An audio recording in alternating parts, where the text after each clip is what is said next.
We continue to cover breaking news. It has been a devastating 24 hours in Leominster, where extreme rain led to catastrophic flooding, and more rain is on the way. Governor Maura Healey is there in Leominster touring the damage, offering the help from the Commonwealth. She was going to North Attleboro as well, but we want to listen in as she talks about the damage. She and other local officials are assembling right now after taking a look around Leominster, and she is set to give an update at the podium that has been set up. Let's listen in. I was just with a woman whose house was condemned right before my eyes. She had 6 feet of water in her basement last night in no time. And I know here in Leominster and around the region, people experience the same. And so my heart goes out to folks for what they're dealing with. I also am here to express incredible gratitude to the men and women who stepped forward through the night, and I mean all through the night and continuing through today, to literally save lives and take measures to protect the safety and security of residents in the community here. We saw incredible leadership and partnership. I want to thank Mayor Mazzarella for all of his work here. We were on the phone and have stayed on the phone throughout this event. I want to thank police, fire, EMS, DPW, all of the very parts of city government here who worked incredibly hard.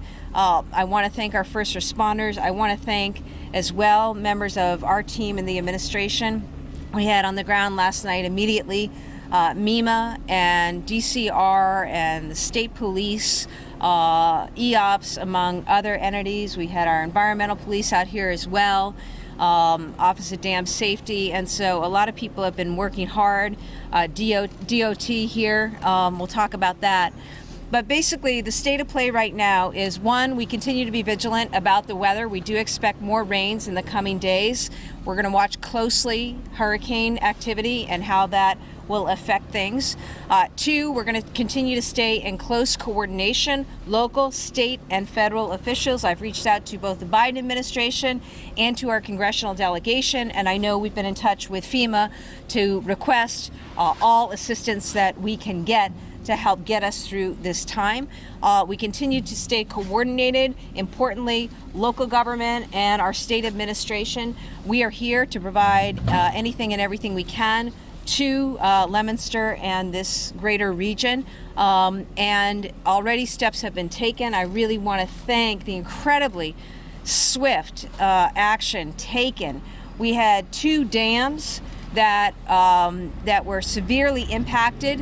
One of those dams has been shored up already, and the other will be shored up by the end of the day, it looks like. We had a number of senior residents who literally had to be evacuated in the middle of the night from their homes by boat. They have now been returned safely to their residences.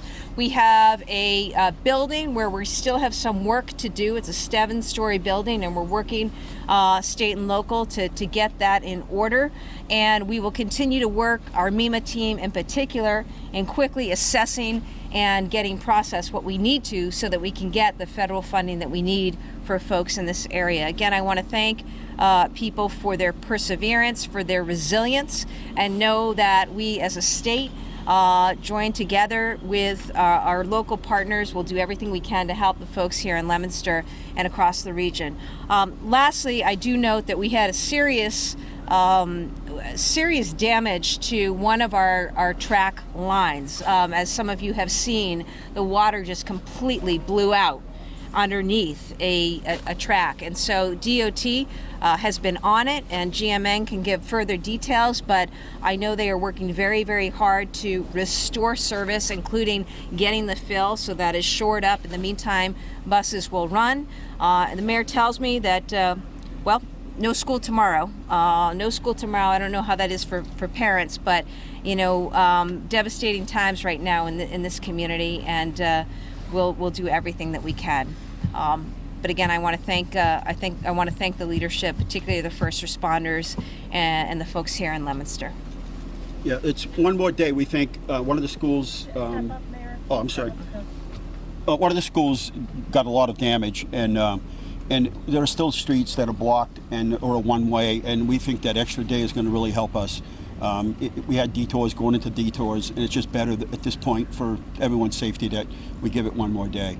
And but I was saying to the governor yesterday at 7 o'clock, less than 24 hours ago, we looked at everything and didn't know where to start. In less than 24 hours, with everyone's help, we have a plan for every area of town and every area that's been affected, and that's a real team effort on this, and that's really what helped.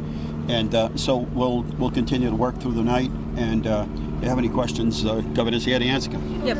Thank you. And I will say, I am preparing a declaration for a state of emergency. That will be a statewide declaration, of course, and we expect to issue that later this afternoon. That will enable us to do certain things and further assets and resources here in the Commonwealth. I also just want to note, joining us here today, we have our Secretary of the Executive Office of Public Safety and Security, Terry Reedy. We have Commissioner of DCR, Brian Arrigo, Secretary of Energy and Environmental Affairs, Rebecca Tepper. We have our MEMA Director, Don Brantley, GM of the MBTA, Phil Ang. We're also joined by folks, our railroad operator here, head of railroad operations, and also our district manager for DOT. Again, incredibly important work they did over the last 18 hours.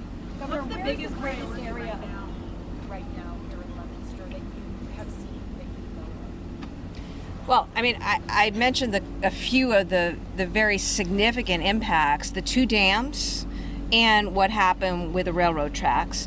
And fourth would be the building that we're still working on. Mayor, anything further to add? Those are the big ones. I mean, the housing authority building, that's got 7 stories of, elderly, and so we'll have power, but it won't be able to power the whole building. So, Are there any plans to shore up the infrastructure in the state to prevent this type of damage from happening in the future from rain events?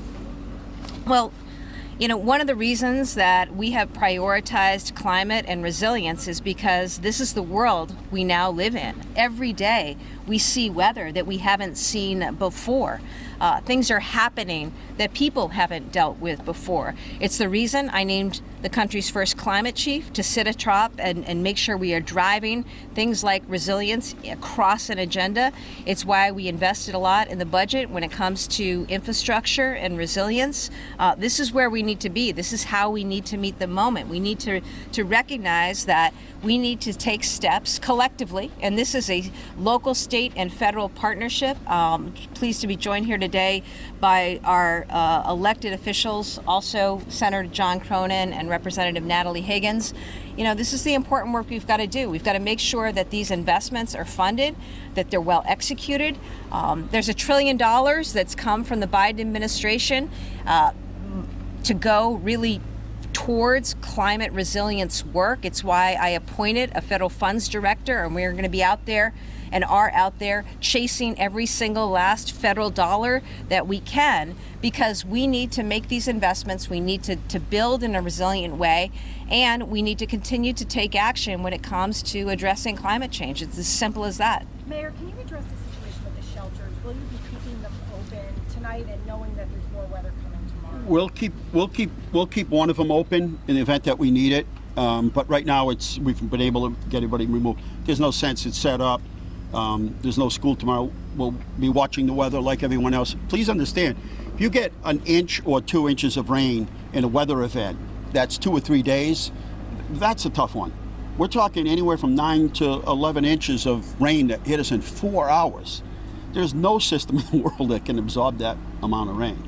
It's just a fluke in the way that it happened. A weather system that just ended up sitting over us for 4 hours and never moved. Governor, I don't know if Mass DOT can handle this, but we've seen divers in the water inspecting the bridges. I'm thinking about Route 13 near Route 2. Wondering if there's any update on whether any of those underpinnings were washed away. Yep. Phil, you want to speak to that? Maybe you want to speak to that, Brian? Sure. Sure. Can you introduce yourself, Chris? Sure. Hi, I'm Barry Lorian. I'm the Highway Director for District 3, Mass DOT. To answer your question, absolutely we are. We're actually on site now. We're assessing the condition of the bridge. Divers are in the water trying to make sure that the there was no scour, so that it's safe to open up. We don't know if we're going to have that answer today. We're hoping to have that answer, but of course the water level is very high, so it is to some extent dangerous to get into the water. So we're hoping to have an answer by the end of the day, but we're not sure. Worst case scenario, I think we'll have an answer tomorrow morning. So would that bridge remain closed on Route 13? It does need to remain closed, that's right, until we're safe that it can be opened. Correct. Mayor, you have a huge sinkhole on Pleasant Street, like 30 by 30. Water's gushing through it. There's a house precariously on the edge with its foundation washed away. Will that house have to be condemned? And also, what are you doing to fix the road? Well, the building inspector and the state inspectors were out today, and there's, I believe, 5 or 6 buildings in the same condition. Safety is paramount. I mean, we'll do whatever we have to do to accommodate the families, but letting them back into those houses is not an option. We'll have to continue to assess exactly how much damage and if there's insurance and how we can help. But those big sinkholes are, again, we have plans for them. It's going to take some time. They're not going to, you know, we're doing a project on Route 12 right now near the hospital with MassDOT, and the work that was already done is now part of the big sinkhole. So we're going to have to go back and do some of the work that we've already done. But I think with our team, everybody working together, we'll get this fixed up. But that's just another reason as to why school be delayed, is that Route 13 is about 26,000 cars a day travel over that bridge. And if you saw, or if anybody's been out there where the Cadillac dealership is and saw that those cars are now waterside, you can see. So everyone just wants to make sure that that bridge is safe. Not to mention all of the water that came from the railroad tracks came down that way through that roadway. So we just want to be overcautious before we let people travel over that bridge. Governor, the Salvation Army is involved in this. Can you just kind of elaborate what their involvement in Salvation Army? Sure. We appreciate the support of so many, not just those of us in government, but a lot of private actors and from our nonprofit community are always on scene. Red Cross, Salvation Army, and others. This help is desperately needed. We have people who are in really tough situations. I know the people of Leominster in this region and North Central are resilient and tough and will weather this, and they're going to get the support from all of us. But it is certainly the situation that people need a lot of help right now. Our MEMA Director, Don Brantley, is there anything you want to add specific to Salvation Army? Oh, absolutely. A huge thanks. We were here all night with Leominster's fantastic emergency management director and their team. Leominster has one of the best emergency management departments in our state, and so it's an honor to support them and watch them in action. But the Salvation Army also has stepped in, and the Red Cross, to provide that support for mass care and feeding. So when we call them at 1 o'clock in the morning and say, we need you in the next, how fast can you get here? Their answer has always been and always will be yes, and we can't thank them enough for that. Yeah, and I think that's something, I mean, it's not something you want to know because you never want to see it in your community, but when it happens, know that these shelters get stood up really quickly, and a lot of people come together, things are operationalized, people have trained, there are plans, and fortunately, you know, those assets are put in place and people are able to be cared for. So that is the good news, and we are grateful to all those involved in that effort. Can you talk more about the extreme weather impact on the Massachusetts economy? Can you talk about the breadth, the scope, and how much it's costing the economy? Storms, climate? Extreme weather, storms, climate this year, for example, and how unprecedented it is. Well, I can tell you it's unprecedented. It's also not unexpected. I mean, this is why we've prioritized climate and the agenda. It's a matter of economic growth. It's a matter of our prosperity. Sure, it's a matter of our health and well-being.